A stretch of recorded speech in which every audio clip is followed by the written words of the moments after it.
ನಮಸ್ಕಾರ ಕರ್ನಾಟಕ ಕನ್ನಡ ರಾಜ್ಯೋತ್ಸವದ ಆರ್ಥಿಕ ಶುಭಾಶಯಗಳು ಎಲ್ಲ ಪ್ರೀತಿಯ ಕನ್ನಡಿಗರಿಗೆ. ವೀಕ್ಷಕರೇ ನಮಸ್ಕಾರ. ನಾನು ನಿಮ್ಮ ಪ್ರೀತಿಯ DR ಬಸು ಟ್ರಾವೆಲ್ಗೆ ಸ್ವಾಗತ ಸುಸ್ವಾಗತ. ಬೆಳಗ್ಗೆಯಿಂದ ಮಧ್ಯಾಹ್ನ ಸಾಯಂಕಾಲದವರೆಗೂ ಈಗಾಗಲೇ ಎಲ್ಲ ಕಾರ್ಯಕ್ರಮಗಳನ್ನ ನೋಡಿದ್ದೀರಾ ಅಂತ ನಾನು ಬಯಸ್ತಿದ್ದೇನೆ. ಖಂಡಿತವಾಗಲೂ ಇದು ನಮ್ಮ ನಾಡಿನ ಹಬ್ಬ ಅಂತಲೇ ಹೇಳ್ಬೋದು ವೀಕ್ಷಕರೇ. ಈ ಮಕ್ಕಳನ್ನು ನೋಡಿದ್ರೆ ನಮ್ಮ ಸ್ಕೂಲು ಮತ್ತು ನಮ್ಮ ಬಾಲ್ಯದ ನೆನಪನ್ನು ಒಂದು ಪುಟದಲ್ಲಿ ತಂದು ಬಿಟ್ಟು ಹೋದರು ಅಂತ ಅನಿಸ್ತಿದೆ ವೀಕ್ಷಕರೇ.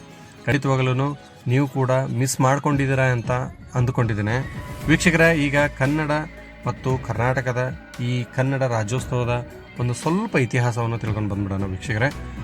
ಕರ್ನಾಟಕದಲ್ಲಿ ಕನ್ನಡ ರಾಜ್ಯೋತ್ಸವವು ಕರ್ನಾಟಕದ ರಚನೆಯಾದ ದಿನವನ್ನು ಸ್ಮರಿಸುವ ಮಹತ್ವ ದಿನವೆಂದು ಹೇಳಲಾಗಿದೆ ವೀಕ್ಷಕರೇ.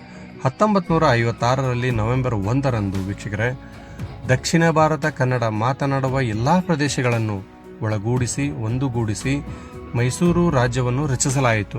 ನಂತರ ಈ ರಾಜ್ಯಕ್ಕೆ ಕರ್ನಾಟಕ ಎಂದು ಹೆಸರಿಡಲಾಯಿತು.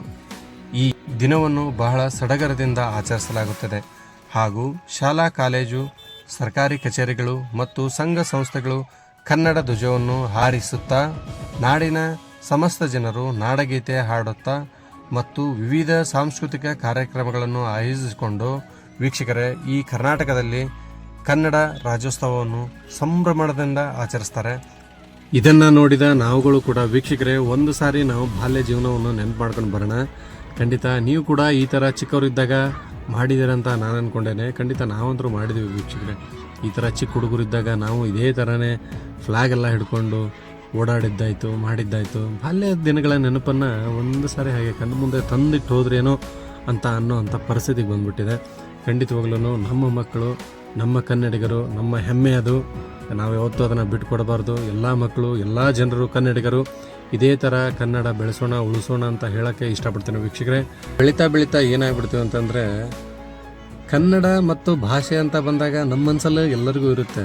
ಆದರೆ ಸ್ವಲ್ಪ ಮುಜುಗರಕ್ಕೆ ಒಳಗಾಗ್ತೀವಿ. ಈ ಮಕ್ಕಳು ಹಾಗಲ್ಲ ನೋಡಿ, ಎಷ್ಟು ಚೆನ್ನಾಗಿ ಅವರ ಕಲೆಯನ್ನು ಇಲ್ಲಿ ಪ್ರದರ್ಶನ ಮಾಡ್ತಾಯಿದ್ದಾರೆ ನೋಡಿ ವೀಕ್ಷಕರೇ.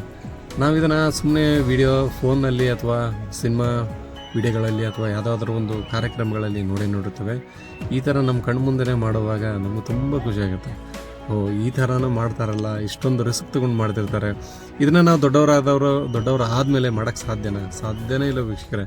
ಸುಮ್ಮನೆ ನೋಡಿ ಎಂಜಾಯ್ ಮಾಡಬೇಕು. ನೋಡಿ ಇಲ್ಲೆಲ್ಲ ಸುತ್ತಮುತ್ತಲು ಎಲ್ಲ ಫ್ಲ್ಯಾಗ್ಗಳನ್ನ ಹಿಡ್ಕೊಂಡು ಈ ಮಕ್ಕಳನ್ನ ನೋಡ್ತಾ ಇದ್ದರೆ ರೋಮಾಂಚನ ಅನಿಸುತ್ತೆ.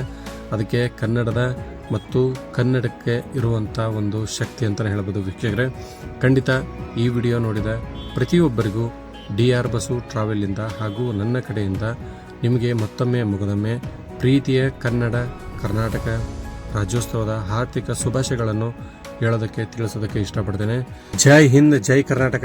ಸಿಗೋಣ ಮತ್ತೆ ಮುಂದಿನ ವಿಡಿಯೋದಲ್ಲಿ. ಅಲ್ಲಿವರೆಗೂ ನಮಸ್ಕಾರ ವೀಕ್ಷಕರೇ.